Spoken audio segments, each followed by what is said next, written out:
Presented from the Aishin Broadcast Studio at Babcock's Media.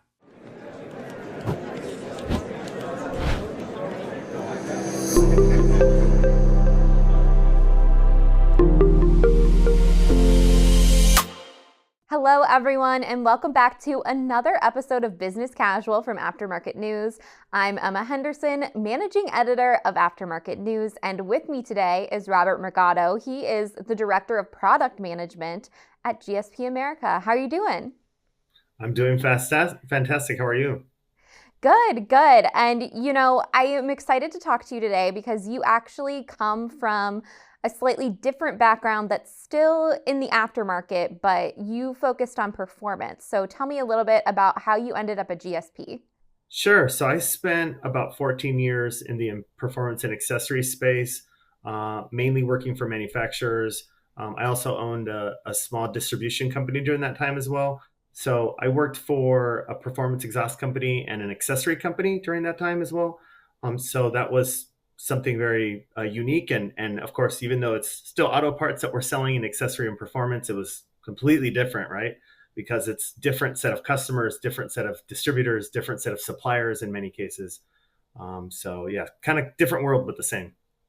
Absolutely. And then you jumped into this space, and the way you described it is you're selling on the needs and not so much the wants now. So what has that pivot been like for you?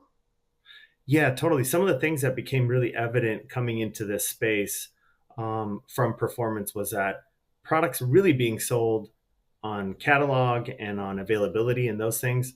Pricing is a big piece of it.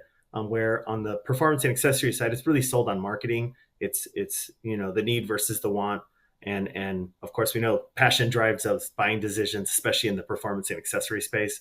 And of course, that vehicles are something people are super passionate about, right? Yeah, I found that there was a lot of room for improvement in the marketing that we're doing in the hard part space, coming to this side. And, I recognize that right away. And it's sort of like bridging the two together a little bit, right? Having amazing catalog and content, but also doing the actual traditional marketing of features and benefits and videos and all the great things that brings.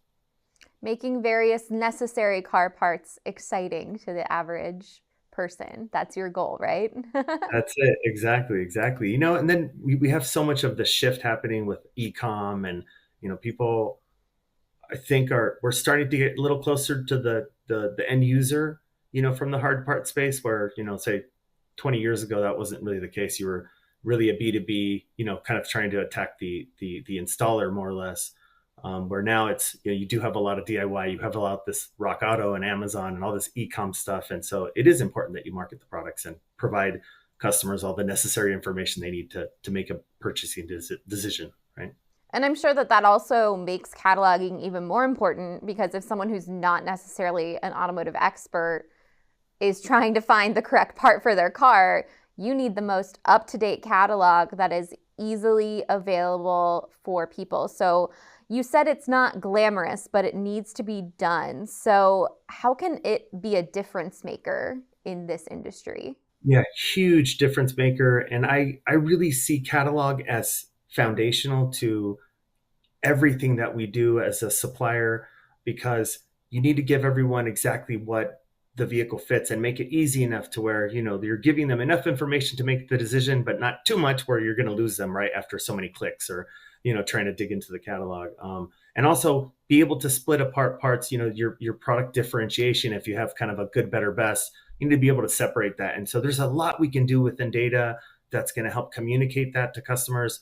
And, and this is aside from all the other marketing stuff that you can really incorporate into pies, from videos to digital assets to tech stuff. I mean, there's so much stuff that you can incorporate in. And so I think the more you can give a customer, the better and easier it's going to be for them to make an informed decision and hopefully pick your product right over somebody else's. I mean, that's the end goal, right? I know when, full disclosure, right before we were shooting this, since we had talked, I decided to give your website a little search, check out the catalog. I mean, I'm seeing the front end of it, so I don't get the full scope. How much work goes into this on the back end to make it accessible for people like me? Yeah, that's a really good question. So we actually have the catalog lookup on our site actually comes directly from our PIM system, which is really cool. So we partner with PDM, and they've been amazing partners. That's the other thing to this is the partners within data and medias and things like that we've been able to build relationships with is really paid off, right? You need in this industry, especially when you're in some of these niche roles, that you need people you can lean on, talk to, sort of mentors that you can reach out to. And that really does make a lot of this a lot easier. But we were fortunate enough to be able to API call and basically our PIM system drives everything onto our website. So within a few hours of us adding a product and making it go live into our PIM system, basically can go live on our site. So that's the good news. The bad news is how much work does it take to maintain the PIM and all the products and all that.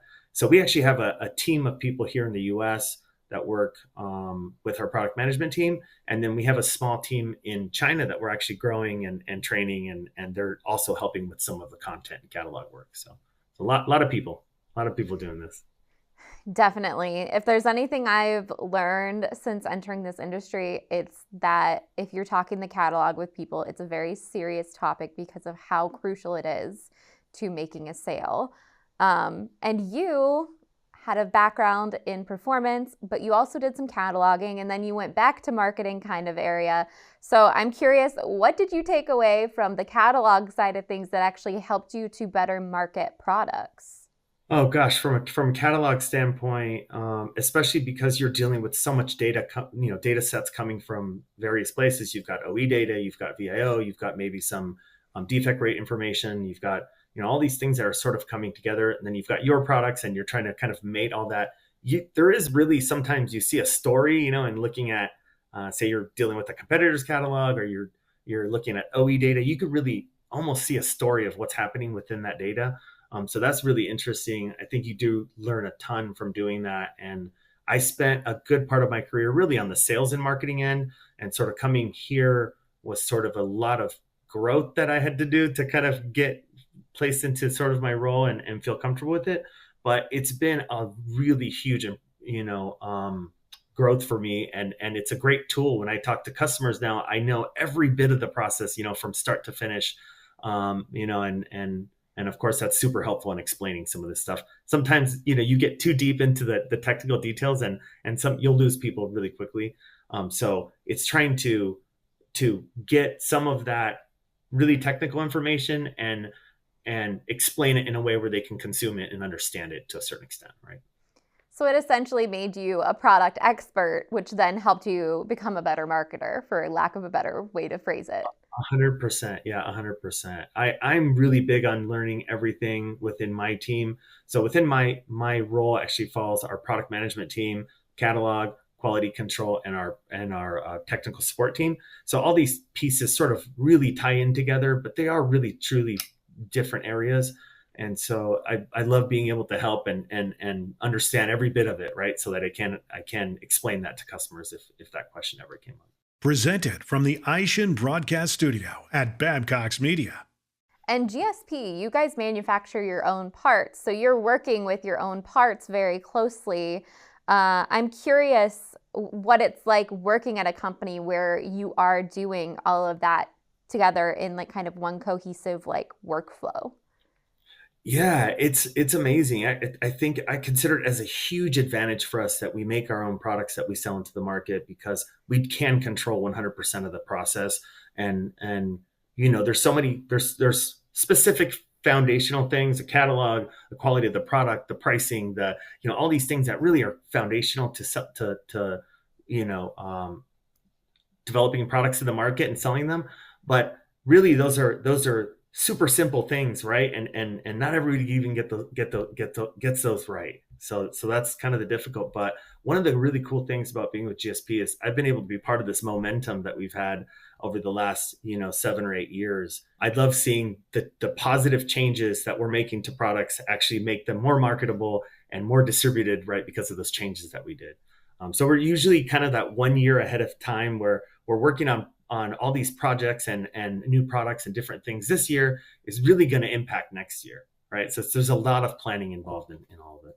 That makes sense. I am curious, you touched on this a little bit, but the benefits of controlling more of that process. What have you seen as a benefit?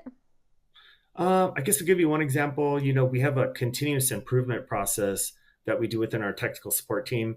And so any feedback that we're getting from the market, from a commercial customer or from a DIY customer, we're able to process that feedback within our technical support team and then sort of decipher, is that feedback or that issue that's being reported a catalog issue, or something with a product, or is it a technical issue, or is it something more of like a quality control? And so we have processes built to be able to address that. If it ends up being some sort of quality issue, we can get that right back to engineering team in China. So we have an engineer on site here in the US. He'll take a look at that. He communicates with huge staff of engineering that we have China side, and they're able to fix and figure out what happened. And if there's some change or some improvement that can be made from that feedback, then great, we'll do that. Right. So that's one of the examples of being able to control that whole process. And then I guess from a customer standpoint, it's, if they want this flavor of this product, we can do that. Right. We can do it in any color they want. We can do it in any, way, shape, or form that they need. So that really, it's really beneficial to be able to control that. Yeah, it gives you more power in the market, essentially. Definitely. Yeah, definitely. Very cool. Well, as I warned you ahead of time, we do something on here called the Aftermarket 3. We like to know what are 3 moments, mentors, really anything that makes you stick around and love the automotive aftermarket. So I'm curious, what are your Aftermarket 3? Okay, so my 3, let's see. The first one is going to be, growing, learning new things, taking on new challenges.